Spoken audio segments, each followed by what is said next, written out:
ریاست اور سلطنت کے اوپر کوئی مشکل آتی ہے تو اس کو حل کرنا سب سے پہلے فرض ہوتا ہے۔ جو نفیر عام کا کیا مطلب ہے؟ نفیر عام اس میں سارے کاموں کو چھوڑ کر اسی کام کو کرنا ہوتا ہے۔ اس کی وجہ بھی ہے کہ ریاست کی اتنی اہمیت ہے۔ اسی طریقے سے اگر ریاست پہ غلط لوگ مسلط ہو جائے تو حتی الامکان صبر کی اور برداشت کی تلقین کی گئی۔ اس میں ائمۃ الجور کا جو باب ہے، چاہے آپ حدیث میں لے لیں، چاہے فقہ میں لے لیں، چاہے عقائد کی کتابوں میں لے لیں، اس سے معلوم ہوتا ہے کہ ریاست کو بچانے کے لیے، ریاست کی سلامتی کے لیے وہاں تک شریعت نے تلقین کی ہے جہاں آپ سوچ بھی نہیں سکتے۔ ایسے لوگ مسلط ہوں گے، قلوبہم قلوب الشیاطین فی جثمان انس، دل ان کے شیاطین کے ہوں گے اور ظاہری ڈھانچہ انسانوں کا ہوگا۔ پھر بھی تم کیا کرو گے؟ تسمعوا للامیر وتطیعوا۔ تو نبی کریم صلی اللہ علیہ وسلم کی جو ختم نبوت ہے، آپ کے وہ جو افضل الانبیاء، خاتم الانبیاء، آخر الانبیاء اور خیر الادیان اور خیر الامم، افضل الامم، اس کی وجہ یہ ہے کہ ایک مکمل ایک نظام حیات ہے جس میں پیدا ہونے سے لے کر فوت ہونے تک، اور ایک فرد سے لے کر اجتماعی نظم تک، ریاست تک، اور دین سے لے کر دنیا کے تمام کاروبار و معیشت اور جو نظام ہوتا ہے اس سب کی اس میں لیے ایک حکم موجود ہے، ایک نمونہ موجود ہے، اس کے ہم مکلف ہیں۔ اس کو قائم کرنے کے ہم یہی معنی اقیم الدین کا ہے، اقیم الدین ولا تتفرقوا فیہ۔ دین کو آپ کیسے قائم کریں؟ اقامت دین ریاست کے بغیر ممکن ہی نہیں۔ دین اور مذہب میں فرق تو آپ لوگوں نے سنا ہی ہوگا نا۔ دین تو ایک نظام حیات کا نام ہے، اس نظام حیات میں تو سب چیزیں شامل ہیں۔ تو اقامت دین وہ بغیر سلطنت کے، بغیر ریاست کے ممکن نہیں ہے۔ اگر آپ قائم نہیں کر سکتے تو آپ کی مجبوری، پھر آپ مکلف نہیں، لیکن کوشش کرنا تو مکلف ہوگا۔ اور اگر آپ فقہ ماشاءاللہ حضرات پڑھاتے ہیں، اس میں دیکھ لیں کہ عبادات کی کیا تناسب ہے اور معاملات اور معاشرت اور اخلاقیات اس کا کیا تناسب ہے۔ تو میرے خیال میں 70% سے زیادہ وہ مسائل ہیں جن کا تعلق معاشرت کے ساتھ ہے، انتظام و انتظام کے ساتھ ہے، لوگوں کے ساتھ ہے، کاروبار ہے، معیشت ہے، معاملات ہیں، لین دین ہے، نکاح، طلاق اور بہت ساری چیزیں اس میں۔ تو اتنی بڑی چیز کو آپ کیسے نظر انداز کر سکتے ہیں کہ آپ کہیں کہ نہیں ہمیں اس کی بھی ضرورت نہیں، اس کی بھی ضرورت نہیں، اور صرف ہمیں مدرسہ کافی ہے۔ اگر آپ سلطنت کے نظام کو، ریاست کو آپ بیچ سے نکال دیتے ہیں تو یہ نبی کریم صلی اللہ علیہ وسلم کا دین نہیں ہے۔ یہ پہلی امتوں میں سے بہت سارے انبیاء علیہ السلام ایسے تھے جن کو صرف دعوت اللہ کا کام دیا گیا تھا کہ آپ لوگوں کو دعوت دیں آخرت، باقی ان کے ذمہ اور کوئی کام نہیں تھا۔ اور اگر سلطنت کو آپ نکال دیتے ہیں، ریاست کو اس سے نکال دیتے ہیں، تو پھر یہ رہبانیت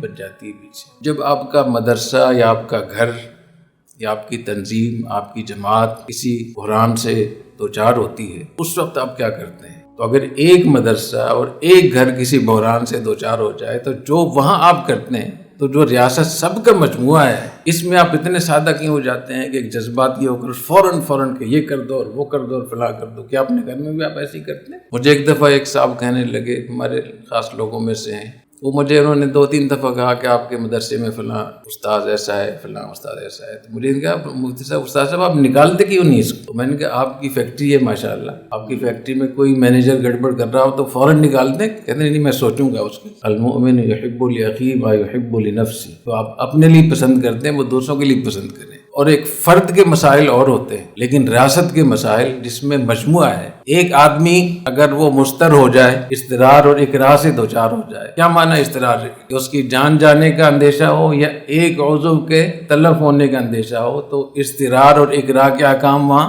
جاری ہو جاتے ہیں۔ ایک آدمی، اور جہاں ریاست کسی اضطرار اکراہ سے دوچار ہو اور آپ ٹس سے مسنا ہو، اس لیے کہ آپ ریاست کو آن ہی نہیں کرتے، آپ نہیں سمجھتے کہ یہ ریاست میری۔ جب آپ اس کو آن ہی نہیں کر رہے تو آپ کس باب میں دیکھیں گے اس کا حکم؟ کہاں دیکھیں گے؟ آپ تو فیس بک پہ جا کر دیکھیں گے، سوشل میڈیا پہ دیکھیں گے کہ فلاں نے تقریر کی اور انہیں ہنگامہ کیا۔ ایک بات تو یہ سمجھیں کہ جب بھی ہم ریاست کی ہم بات کرتے ہیں تو اس کو اس طریقے سے آپ اس کو دیکھیں، یا کوئی فوج کا مسئلہ نہیں ہے، یا کسی پارٹی کا مسئلہ نہیں ہے، یا استاد صاحب کا کوئی اپنا مسئلہ نہیں ہے، یہ ہمارے دین کا حکم ہے۔ اور جیسے میں نے پہلے بھی بتایا تھا کہ ہمارے دین میں سب سے پہلی جو نقب لگی ہے وہ یہیں سے لگی ہے۔ نبی کریم صلی اللہ علیہ وسلم کی نبوت کو تقسیم کر دیا گیا کہ سلطنت ان لوگوں کے پاس چلی جائے اور دعوت ان لوگوں کو چلی جائے۔ وہیں سے ساری خرابی پیدا ہوئی۔ اور حدیث شریف میں اس کی پیشگوئی بھی ہے کہ اسلام کی کڑیاں ایک ایک کر کے ٹوٹیں گی۔ کلما انتقضت عروۃ تشبث الناس بالتي تلیھا، جب بھی اسلام کی کڑی ٹوٹے گی تو لوگ برابر والی کو لے لیں گے، وہ ٹوٹے گی۔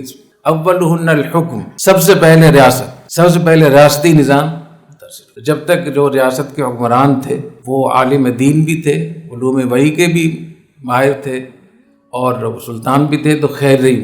اور جہاں یہ تقسیم ہو گیا تو جو سلاطین تھے، جو حکمران تھے، وہ علوم وحی اور وحی کی برکات سے اور اخلاقیات سے محروم ہو گئے، اور جن کے پاس یہ علوم وحی تھے وہ ایک سلطنت کی قوت سے محروم ہو گئے. ایک کے پاس قوت ہے اور وہ چیزیں نہیں ہیں، تقوی، خشیت. دوسرے کے پاس تقوی تو ہے لیکن وہ بے بس. پہلی جو نقب لگی ہے ہمارے دین میں وہ یہاں سے لگی. امام مالک رحمۃ اللہ علیہ کے ارشاد میں امت کا آخر اسی سے ٹھیک ہوگا جس سے امت کی ابتدا ٹھیک ہوئی. جب امت میں خرابی ہوگی تو لا يصلح آخر هذه الامت الا بما صلح به اول. تو ہمیں دوبارہ اسی طرف جانا ہوگا. تو جتنے ہمارے بحران ہیں، مسائل ہیں، ان کو ہم اس طور سے دیکھیں کہ سب سے پہلے ریاست، اس کے بعد پھر جامعۃ الرشید ہے اور رائیونڈ ہے اور وفاق المدارس ہے اور تبلیغی جماعت ہے فلاں. اور ریاست کا مطلب کیا ہے کہ 25 کروڑ لوگوں کی عزت، ان کا دین، ان کی جان مال، ان کی نسلوں کی حفاظت، اور جو ایک معاملات سے متعلق جتنے فرائض اللہ نے ہمیں دیے ہیں وہ ریاست کے ہی وجہ سے ہو سکتے ہیں. اگر ریاست کی ضرورت نہیں تھی تو نبی کریم صلی اللہ علیہ وسلم صرف معمولات اور اعمال تو مکہ میں ہی کر لیتے نا.